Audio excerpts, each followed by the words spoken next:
Alhamdulillah, sebagian orang menganggap keutamaan Aisyah itu dengan dilakukan. Padahal kalau kita mau melihat dalam sejarah, Aisyah tidak dimuliakan dengan cara seperti itu.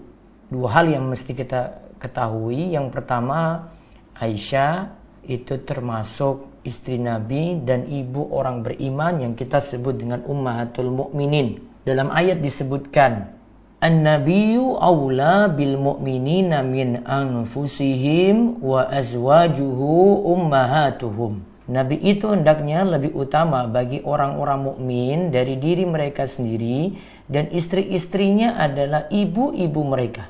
Quran Surat Al-Ahzab ayat ke-6.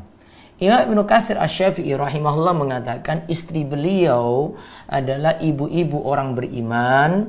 Disebut ibu dari sisi diharamkan untuk dinikahi lagi, serta diperintahkan untuk dimuliakan dan diagungkan. Inilah yang disebut oleh Imam Ibnu Katsir dalam tafsir Al-Quran Al-Azim.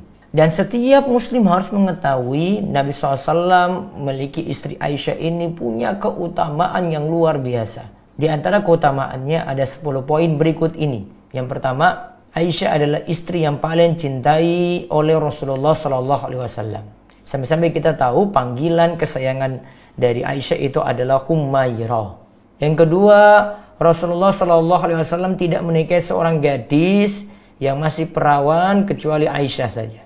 Yang ketiga, Rasulullah SAW pernah menerima wahyu ketika sedang berada di dalam selimut Aisyah, dan hal itu tidak pernah terjadi pada istri beliau yang lain. Yang keempat, Aisyah itu wanita yang tetap ingin hidup apa adanya, nerimo. Ketika berkeluarga dengan Nabi SAW, tatkala istri-istri Nabi SAW diberi pilihan untuk tetap bersama beliau dengan kehidupan apa adanya atau diceraikan saja, lalu akan mendapatkan gantian dunia, dan dia orang pertama yang menyatakan tetap ingin bersama Nabi SAW bagaimanapun kondisi beliau. Lalu yang kelima, Allah menyucikan Aisyah dari tuduhan berzina.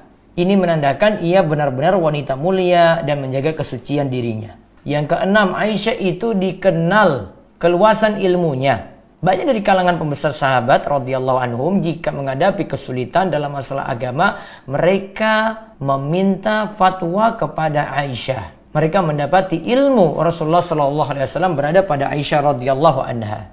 Yang ketujuh, Rasulullah SAW meninggal dunia di rumah Aisyah pada giliran harinya, pada malam harinya, dan berada di pangkuan Aisyah, lalu dikuburkan di rumah Aisyah. Yang kedelapan, pernikahan Rasulullah SAW dengan Aisyah adalah wahyu dan perintah dari Allah.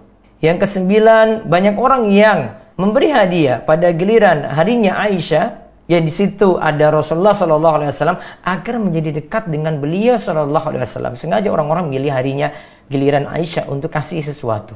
Lalu yang ke-10, syariat tayamum kalau mau tahu turunnya itu lantaran Aisyah karena kalungnya itu hilang, dicari oleh para sahabat sampai masuk waktu sholat, mereka tidak dapati air, akhirnya muncullah syariat tayamum. Itulah keutamaan Aisyah. Maka kalau orang tahu ini, maka tidak perlu dia banyak lakukan untuk menunjukkan dia benar-benar cinta pada Aisyah. Keutamaannya yang baik, yang mulia dicontoh.